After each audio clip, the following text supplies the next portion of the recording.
ভবিষ্যতে কোনো দিন যদি কোনো বড় ধরনের অ্যাস্ট্রয়েড পৃথিবীর কাছাকাছি চলে আসে, তবে পৃথিবীবাসীর মধ্যে একটা আশঙ্কা তৈরি হবে যে ডাইনোসরের মধ্যে কি আমরাও মারা যাব, নাকি কৃত্রিমভাবে ওই অ্যাস্ট্রয়েডকে পৃথিবী থেকে দূরে সরানো যাবে। কৃত্রিমভাবে কোনো অ্যাস্ট্রয়েডকে দূরে সরানোর ক্ষেত্রে প্রথমে আমাদের জানতে হবে গ্রহাণু বা অ্যাস্ট্রয়েডটি কী দিয়ে তৈরি। তা জানার জন্য বা অ্যাস্ট্রয়েডকে দূরে সরানোর জন্য পৃথিবীর কাছাকাছি থাকা বেনু গ্রহাণুতে নাসা স্যাম্পেল রিটার্ন মিশন করেছে, যার নাম ওসিরিস রেক্স। আজকের এই ভিডিওতে নাসার ওসিরিস রেক্স এর সম্বন্ধে বিস্তারিত জানব ও এই মিশনের মধ্যে নাসা কী জানতে পেরেছে তাও জানব। আমি মোহাম্মদ ফারহান শেখ আছি আপনাদের সাথে। আপনারা দেখছেন স্পেস ট্রাভেল চ্যানেল। ভিডিওটা শুরু করার আগে একটা ছোট্ট অনুরোধ, ভিডিওটা ভালো লাগলে লাইক করবেন ও এই রকম মহাকাশ গবেষণামূলক ও বিজ্ঞানমূলক ভিডিও সবার আগে পাওয়ার জন্য সাবস্ক্রাইব করবেন ও পাশে থাকা বেল আইকনটি প্রেস করে রাখবেন। চলুন ভিডিওটা শুরু করা যাক। ওসিরিস রেক্স হলো নাসার এক স্যাম্পেল রিটার্ন মিশন বা নমুনা প্রত্যাবর্তন মিশন, যা 101955 বেনু থেকে নমুনা সংগ্রহ করেছিল। বেনু, যা পৃথিবীর কাছাকাছি থাকা একটা কার্বনেসিয়াস গ্রহাণু।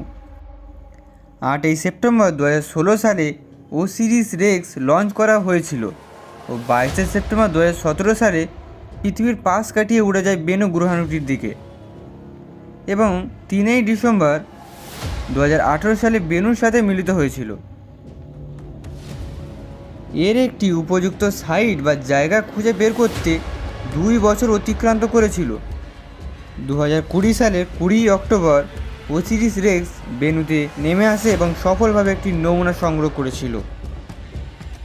10 মে 2021 সালে ওসিরিস রেক্স বেনু ত্যাগ করে এবং 24 সেপ্টেম্বর 2023 সালের নমুনা পৃথিবীতে ফিরে আসে। ওসিরিস রেক্স এর স্যাম্পেল আনার জন্য 2টি বক্স আছে, তাই ওসিরিস রেক্স বেনুর স্যাম্পেল পৃথিবীর দিকে ছুড়ে দিয়ে সে আবার 99942 অ্যাপোসিস অধ্যয়নের জন্য মিশন শুরু করে, যা 2029 সালের এপ্রিলে পৌঁছাবে। ওসিরিস রেক্স এর জন্য প্রায় $800 মিলিয়ন খরচ করা হয়েছিল। ওসিরিস রেক্স মিশনের সময় নির্ধারণ করা হয়েছিল 7 বছর 5 মাস ও 22 দিন। এর দৈর্ঘ্য হচ্ছে 2.44 মিটার, এর প্রস্থ হচ্ছে 2.44 মিটার ও উচ্চতা হচ্ছে 3.15 মিটার।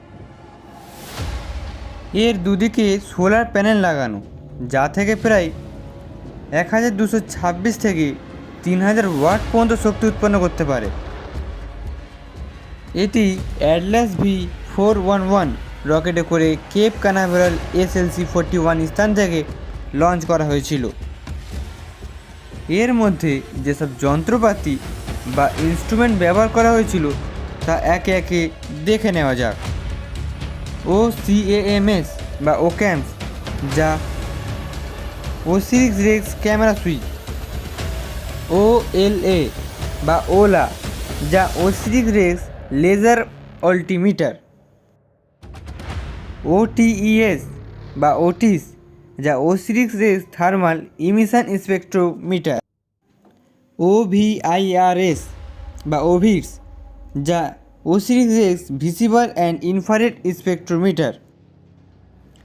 REXIS বা রিক্স, যা regolith X ray imaging spectrometer. TAGSAM বা ট্যাক্সাম, যা touch and go sample acquisition mechanism. OSIRIS রেক্সে আনা স্যাম্পেল পরীক্ষা করে নাসা জানিয়েছে যে বেনুতে কার্বন ও জল উভয়ই আছে এবং আপনারা হয়তো অনেকেই জানেন যে প্রাণের জন্য কার্বন ও জল থাকা প্রয়োজন, তাই বিজ্ঞানীদের মতে হয়তো বেনুতে প্রাণ থাকলেও থাকতে পারে।